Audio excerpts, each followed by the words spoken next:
దేవునామానికి వందనాలు. Doctor Teresa Paul గారు రాసిన శాశ్వత సత్యము పుస్తకము నుండి మీరు వింటూ ఉన్నారు.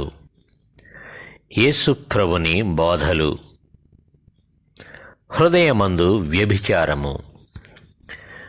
వ్యభిచారము చేయవద్దని చెప్పబడిన మాట మీరు విన్నారు కదా.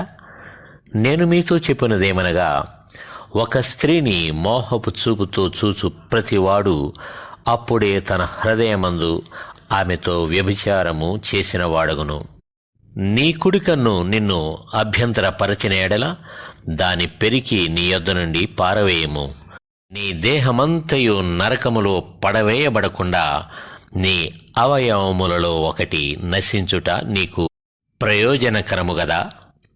నీ కుడి చెయ్యి నిన్ను అభ్యంతరపరచిన ఎడల దాని నరికి నీ యొద్ద నుండి పారవేయము. నీ దేహమంతయు నరకములో పడకుండా నీ అవయవములలో ఒకటి నశించుట నీకు ప్రయోజనకరము గదా. వివాహము పవిత్రమైనది మరియు బాధ్యత కలది. తన భార్యను విడనాడువాడు ఆమెకు పరిత్యాగ పత్రిక ఇయ్యవలెనని చెప్పబడి ఉన్నది కదా. నేను మీతో చెప్పునదేమనగా, వ్యభిచార కారణమును బట్టి కాక తన భార్యను విడనాడు ప్రతివాడును ఆమెను వ్యభిచారిణిగా చేయుచున్నాడు.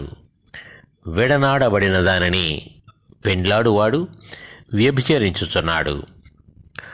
ఒట్టు పెట్టుకొనుటనే మాత్రము ఇష్టపడని యేసు, నీవు అప్రమాణము చేయక నీ ప్రమాణములను ప్రభువునకు చెల్లింపవలనని పూర్వీకులతో చెప్పబడిన మాట మీరు విన్నారు గదా.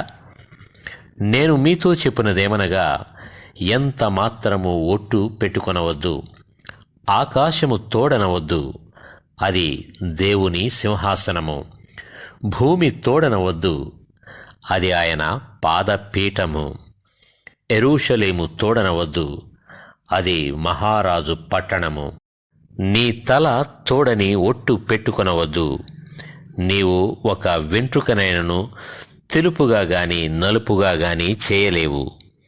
నీ మాట అవునంటే అవును, కాదంటే కాదు అని ఉండవలను.